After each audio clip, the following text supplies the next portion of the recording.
কারের মধ্যে উঠে যায়। আর কিছুক্ষণের মধ্যে হার্ভি ফিনিশিং লাইনে পৌঁছে এই রেসটা জিতে ফেলে। এটা দেখে ট্রিপ অনেক বেশি রেগে যায়, কারণ সে একজন দক্ষ রেসার হয়েও অনেক পাওয়ারফুল গাড়ি নিয়েও একটা ভাঙাচুরা পুরাতন গাড়ির কাছে হেরে গিয়েছে। রেস শেষ করে পেইটন গ্যারেজে গিয়ে কেভিনকে বলে, এই রেসটা আমি জিতিনি, রেসটা হার্ভি নিজে জিতেছে। কিন্তু কেভিন তার কথার এত বেশি পাত্তা না দিয়ে তাকে কনগ্রাচুলেশন জানায়। কিন্তু সবচেয়ে বড় ব্যাপার হচ্ছে, পেইটন 1963 সালের একটা গাড়ির সাহায্যে নেক্সটেল কাপের চ্যাম্পিয়নকে হারিয়েছে। বিষয়টা সত্য হলেও একদমই অবিশ্বাস্য ছিল। এরপর সিন শিফট হলে পরের দিন সকালে দেখা যায় পেইটনের বাবা আর তার ভাইয়ের মধ্যে ঝগড়া হচ্ছিল। এটা পেইটন দেখে ফেলে। এই ঝগড়ার কারণ হচ্ছে রেসিংয়ে টমের খারাপ পারফরমেন্সের কারণে তাদের হাত থেকে আরও একটা স্পন্সর চলে গিয়েছে। এরই মধ্যে সেই স্পন্সর শেলি ইউলো কালারের একটা গাড়িতে করে তাদের বাড়িতে আসে।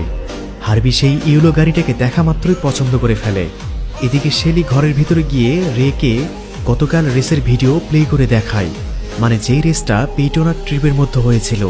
রে পেইটনের রেসের ভিডিও দেখে অবাক হয়ে যায়, কারণ সেটা একটা ভাঙাচুরা গাড়ি ছিল।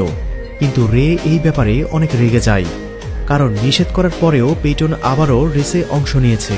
পেইটন তাকে শান্ত হতে বলে। পেইটন তার বাবাকে বলে, গাড়িটা আমি না, আমার বন্ধু ম্যাক্স চালাচ্ছিল। এবার পেইটন সিদ্ধান্ত নেয় যে সে ম্যাক্সের নাম ব্যবহার করে রেসে অংশ নেবে। অন্যদিকে ট্রিপকে দেখানো হয় সে হার্ভির কাছে হেরে যাওয়ার কারণে অনেক হতাশ হয়ে পড়ে। তখন তার ম্যানেজার ল্যারি তাকে বোঝানোর চেষ্টা করে। ল্যারি তাকে বলে, এরকম সাধারণ রেস হারলেও সেটা দিয়ে কিছু যায় আসে না। কিন্তু ব্যাপারটা ট্রিপের ইগোতে লেগেছিল, কারণ সে একটা ভাঙাচুরা গাড়ির কাছে হেরে গিয়েছে। এজন্য ট্রিপ জানায় সে আবারও রেস করতে চায়। তাই ট্রিপ তার টিমকে 2 দিনের জন্য একটা রেস কম্পিটিশন অর্গানাইজ করতে বলে, কারণ সে জানে ম্যাক্স অর্থাৎ পেইটন এই রেসে পার্টিসিপেট করতে অবশ্যই আসবে। এরপর সিন শিফট হলে পেইটন হার্ভিকে নিয়ে কেভিনের গ্যারেজে যায়। এখানে যাওয়ার পর কেভিন তাকে তার একটা নতুন প্রজেক্ট দেখায়। এই প্রজেক্ট অনুসারে কেভিন হার্ভিকে মডিফাই করে একটা নতুন রেসিং কারের লুক দিতে চায়।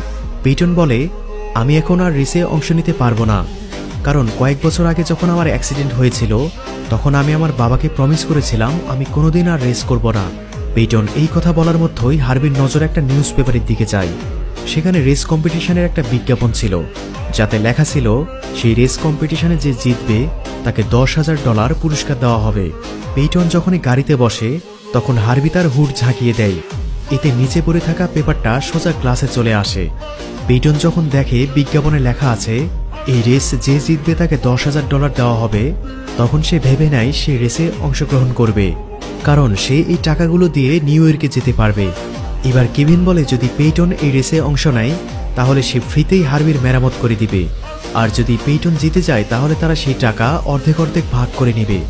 যদিও পেইটনের ভয় লাগছিল, তারপরেও সে রেসে অংশ নিতে রাজি হয়ে যায়। এরপর তারা দুজনে মিলে হার্ভিকে একটা রেসিং কারের লুক দেওয়ার কার্যক্রম শুরু করে। প্রথমে তারা দুজনে গাড়িটাকে ধুয়ে নেয়। হার্ভিকে ধোয়ার সময় সে একা একা গা ঝেড়ে তার গায়ের পানিগুলো ঝরিয়ে ফেলছিল, যেটা দেখতে খুবই অদ্ভুত এবং মজার ছিল।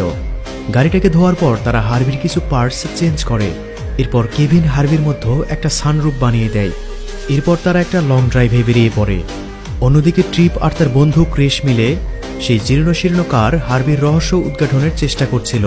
ট্রিপ জানার চেষ্টা করছিল যে এই গাড়ির হুডের মধ্যে আসলে কি ইঞ্জিন আছে, যে গাড়িটা তার সুপার কারকে হারিয়ে দিয়েছে, কিন্তু সে তেমন কিছু জানতে পারে না। এরপর সিন শিফট হলে দেখা যায় পেইটন এখানে তার বাবাকে শেলির সাথে কথা বলার সময় দেখে ফেলে।